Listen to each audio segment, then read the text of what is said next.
I ignored him. If I had known it would be the last time I would hear him, I would have run to him. But I didn't know. I didn't grow up with a father.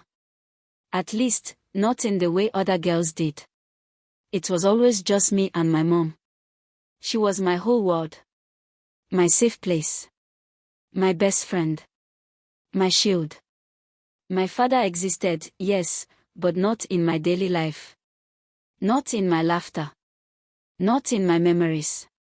He was just there. Somewhere. Existing. Never present. He was just a name. But whenever I heard he was coming to visit, something inside me would light up. I would get excited. I would behave better. I would wait for him. I liked him, from a distance. From afar, he was easier to love. He wasn't in my space long enough to hurt me. He wasn't close enough for us to clash. He was a father I imagined, not a father I lived with. And maybe that distance protected the little love I had for him. Then my mom died.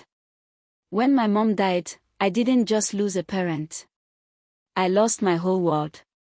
And suddenly, the only option I had was him.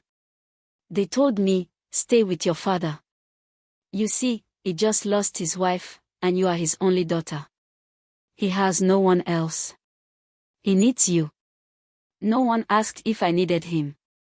I didn't argue at first. I told myself, maybe this is a second chance. Maybe we could finally build something.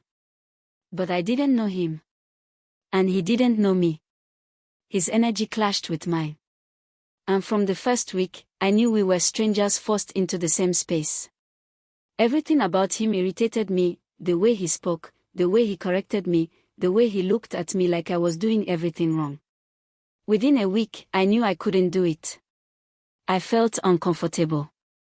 Out of place. Like I didn't belong there. But I didn't have options anymore. It was him, or nothing. And one day, I said it. I can't live with you. That sentence changed everything. He looked at me like I had stabbed him. I saw something break in his eyes that day. Why would my own daughter say she can't live with me? He asked. But it was too late. I had nowhere else to go. No alternatives. No backup plan. So I stayed. But I didn't stay happily. I would wake up and do half of the chores, and leave the rest. Not because I couldn't do them, but because something inside me refused to give fully. Instead of talking to me, he would yell at me for not doing anything. Not that I tried but didn't finish. Not that I needed guidance. Just that I did nothing. Slowly, I became the bad daughter. The fights got worse. If I stepped outside, he would say I went to see a man. If I spent time outside, he will yell till dawn. If my friends visited, he will send them back. My friends stopped coming. I stopped explaining myself. Sometimes he tried to beat me. And I wasn't the type to stand still and cry. I would struggle to free myself. It was always one fight after the other. One argument after another. Years of shouting. Years of bitterness. Two stubborn hearts refusing to soften. Then he got sick. Very sick. The man who once stood tall couldn't stand at all. And the only person left to take care of him was me. The daughter he didn't like. The daughter who didn't like him. He had no one else, it was just me. It was just us. He couldn't sit up without help. Couldn't eat without being fed. Couldn't turn in bed alone. And suddenly, he needed me.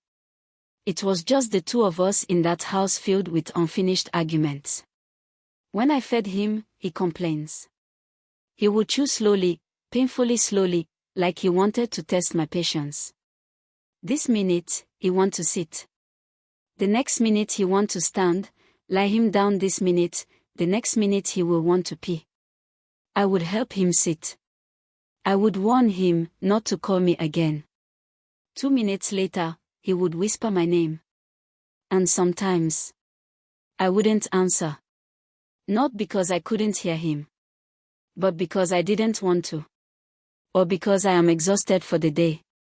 Maybe because I can't stand him for the moment.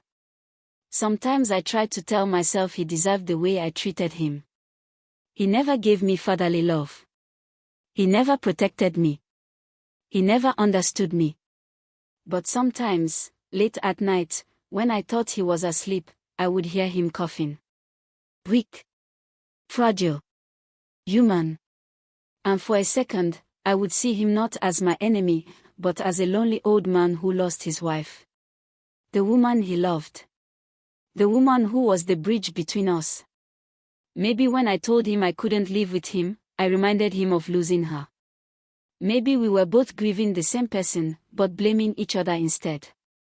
Still, I never said sorry. I never sat beside him and asked, "Are you okay?" I never told him I was hurting too. I just did my duty. I bathed him.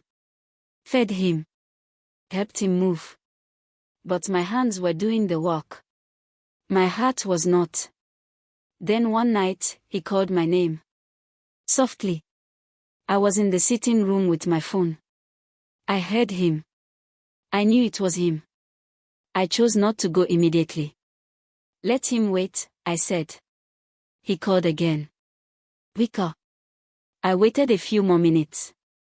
When I finally walked to his room, he was asleep.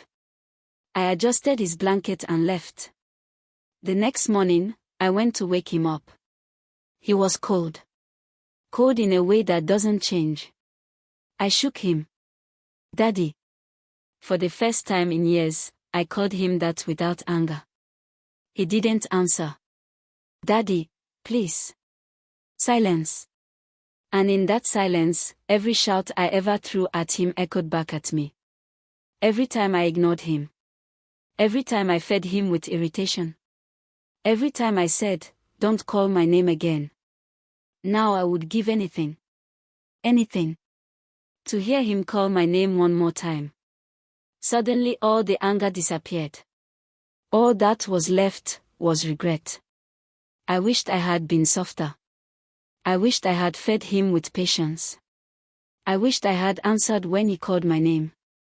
I wished I had loved him louder, even if he didn't love me the way I needed.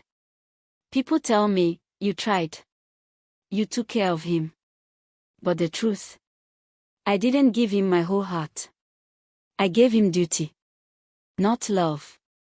They don't know that sometimes I helped him because I had to, not because I wanted to. And that is what breaks me. Because he died thinking his daughter didn't want him. And I'm still alive. Wishing I had loved him louder. Sometimes I sit alone and ask myself, did I ever love my father? Or did I just tolerate him until it was too late? And the hardest truth. We were both hurting. But our pride was louder than our pain. And now, only one of us is left to regret it.